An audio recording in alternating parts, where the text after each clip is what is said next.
अर्चना अनिल चव्हाण. मी पहिल्यांदा माझ्या पतीसाठी आले होते. माझ्या पतीला HIV झाला होता. HIV झाला होता, असा आजार होता की बस कुणी सुद्धा कधी म्हणत नव्हते की 15 दिवस जगते, 15 दिवसाच्या नंतर यांचं काही खरं नाही असं म्हणत होते.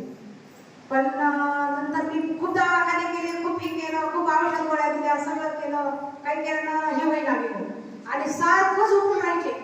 15 ते 16 पोळी दिवसातून 15 ते 16 पोळी त्यांना खूप घालावं लागायची. सारखं म्हणायचे मला भूक लागली, मला जेवायला दे, जेवायचं झोपायचं, त्याशिवाय दुसरं काहीच काम करीत नव्हते.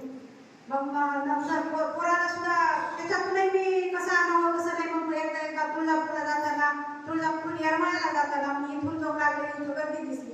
मग आम्हाला एका शेजाऱ्यांनी सांगितलं की असं असं आहे, इथं कुठल्याही रोगावर किंवा कुठल्याही कशावरही इथं इलाज होऊ शकतो.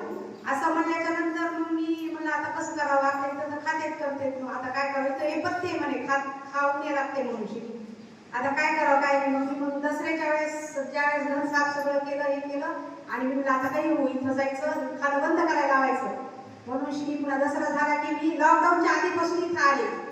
नंतर माझा नवरा इतका चांगला झालाय, आता एकदम टकाटक नवरा आहे. त्याच्यानंतर माझा दुसरा अनुभव असा आहे की माझ्या मुलाला नोकरी लागली. मुलाला नोकरी लागली, माझ्या सवतीच्या मुलाला नोकरी लागली. माझ्या मिस्टरांनी तिकडून मला सारखं बोलवायले, खूप सांग मी म्हणायची नाही, माझ्या मुलाला लागल्याशिवाय मी नाही सांगणार. माझ्या मुलाला ज्यावेळेस सांगत त्यावेळेस मी सांगत. मग पुन्हा 1 महिना झाला, दुसऱ्या महिन्यात तर माझ्या मुलाला नोकरी लागली. मी पटकन उठले आणि दोन्ही मुलांचं माझ्या दोन्ही मुलाला नोकरी लागली म्हणून सांगितलं. त्याच्यानंतर माझा तिसरा अनुभव, मी महाराजाकडे गेले. महाराज म्हणलं माझ्या मुलाचं लग्न व्हावं असं वाटतंय मला. तर महाराज म्हणले मुलाला आशीर्वाद द्यायला. तर मी म्हणलं महाराज मी मुलाला आणू शकत नाही आशीर्वाद द्यायला. तर नाही म्हणले मग त्याशिवाय कसं होईल म्हणले. इथून गेले मी महाराजापाशी, समाधीपाशी गेले, म्हणून मी आणू शकत नाही.